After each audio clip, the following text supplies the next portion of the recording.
Ya, Assalamualaikum warahmatullahi wabarakatuh. Perkenalkan, nama saya Novan Radika dengan NIM 0102522020, mata kuliah Kecerdasan Artifisial dan Pembelajaran Mesin. Dalam video kali ini kita akan membahas tentang Artificial Intelligence atau AI secara komprehensif, mulai dari definisi, sejarah, klasifikasi hingga algoritma klasik dan tren terbaru seperti deep learning dan generative AI. Apa itu Artificial Intelligence? Artificial Intelligence atau AI adalah cabang ilmu komputer yang berfokus pada pembuatan sistem yang mampu melakukan tugas-tugas yang biasanya memerlukan kecerdasan manusia. Contohnya, pengenalan suara, pengenalan gambar, pengambilan keputusan, hingga pemahaman bahasa alami. Sejarah singkat AI. Perjalanan AI sangat panjang. Pada tahun 1950, Alan Turing memperkenalkan Turing Test. Pada tahun 1956, konversi Dortmund resmi melahirkan istilah AI. Pada tahun 1970 sampai 1980-an, AI berkembang lewat expert system seperti Mycin. Pada tahun 2012, AlertNext, sebuah CNN, menang di kompetisi ImageNet dan memicu revolusi deep learning. Saat ini, AI didominasi oleh transformer dan model bahasa seperti GPT dan BERT. Klasifikasi AI. Ada beberapa cara mengklasifikasikan AI. Yang pertama, berdasarkan kemampuan. Ada Narrow AI, fokus pada satu tugas spesifik, contohnya adalah Siri dan Google Translate. Lalu ada General AI, bisa melakukan tugas-tugas layaknya manusia. Yang ketiga ada Super AI, melebihi kecerdasan manusia. Lalu yang kedua ada bersifat fungsi. Ada Reactive Machine, AI merespon tanpa mengingat masa lalu, contohnya seperti Deep Blue. Ada Limit Memory, bisa belajar dari pengalaman terbatas, contohnya Self-Driving Car. Lalu ada Theory of Mind, mampu memahami emosi, niat manusia. Lalu ada Self-Awareness, AI sadar akan dirimu. Yang selanjutnya ada AI versus ML versus DL. AI atau Artificial Intelligence payung besar yang mencakup kecerdasan buatan. ML, Machine Learning, cabang AI yang belajar dari data. DL, Deep Learning, subcabang ML atau Machine Learning yang menggunakan neural networks berlapis banyak. Hierarkinya digambarkan seperti AI, ML, dan DL. Core konsep AI. A. Problem Solving Approach. Search algorithm ada BFS, ada DFS, dan E untuk menemukan solusi. Ada Knowledge Representation, menyimpan pengetahuan dengan rules, farmers, semantic networks. Lalu ada reasoning, ada deduktif, ada induktif, dan abduktif. Learning paradigm, ada supervised learning, belajar dari data berlabel, klasifikasi atau regression. Ada unsupervised learning, menemukan pola tanpa label. Ada clustering, ada dimensionality, dan redundation. Lalu ada reinforcement learning, agen belajar lewat interaksi dengan environment berbasis reward. Yang C ada key terminologis. Ada agent, entitas otonom yang bertindak.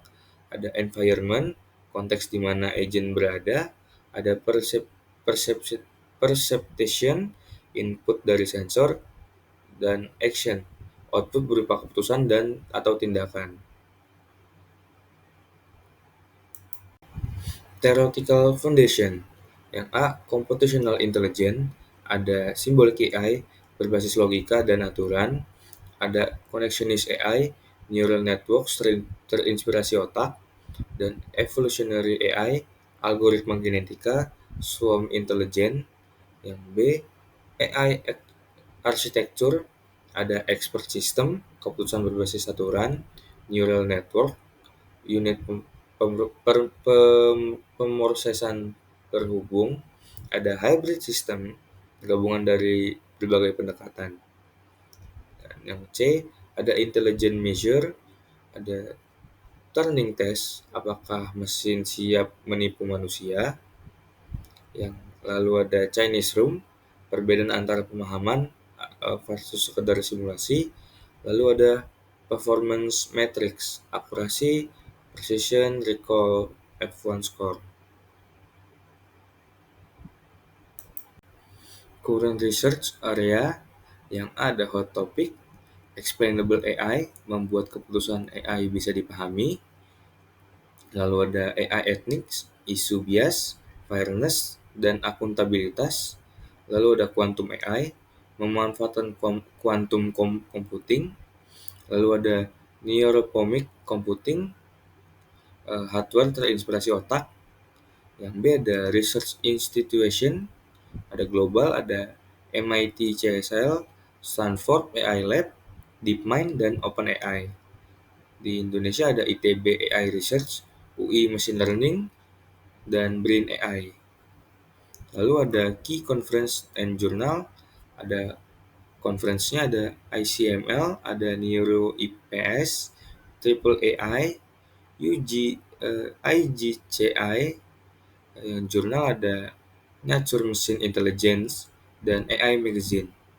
Di Indonesia ada IJCCS, lalu ada Journal of ITC Research.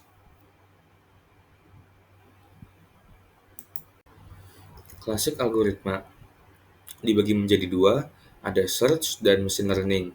Yang search ada BFS, menelusuri level demi level, ada DFS, menelusuri hingga ke dalam, dan A mencari jalur optimal dengan heuristik.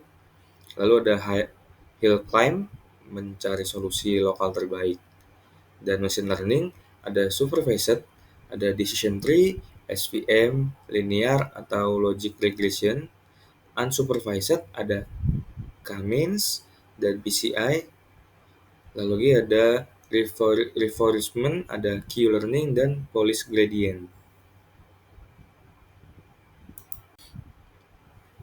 Selanjutnya ada deep learning revolution, ada CNN digunakan untuk computer vision, struktur convolution, polling, dan fully connected, sukses, ImageNet, dan medical image. Ya, lalu yang B ada RNN dan LSTM, cocok untuk data sekuensial, teks atau suara, evolusi, RNN, LSTM, dan GRU. Lalu ada transformer, attention mechanism, menggunakan fokus pada konteks penting. Lalu ada aplikasi seperti BERT, GPT, T5, dan machine translation. Lalu ada generative AI, ada GANs, generator atau discriminator. Lalu ada diffusion model seperti DALL-E, DALL-E 2, atau Midjourney. Lalu ada LLMS, ada GPT, BERT, dan ChatGPT. Selanjutnya ada emerging trends, ada multimodal AI, teks, gambar atau dan audio, ada view short learning, belajar dari data minim, lalu ada federated learning, melatih model tanpa berbagi data mentah, lalu ada edge AI, pemrosesan langsung di device lokal. Oke, untuk kesimpulannya, AI berkembang dari konsep logika sederhana hingga sistem pembelajaran mendalam dan generatif. AI kini bukan hanya soal untuk membuat mesin cerdas, tapi juga soal efisiensi, etika, dan dampak sosial. Ke depan, AI akan semakin multimodal, terdistribusi, dan lebih dekat dengan kecerdasan manusia. Oke, mungkin itu saja yang dapat saya sampaikan. Kurang lebihnya mohon maaf. Assalamualaikum warahmatullahi wabarakatuh.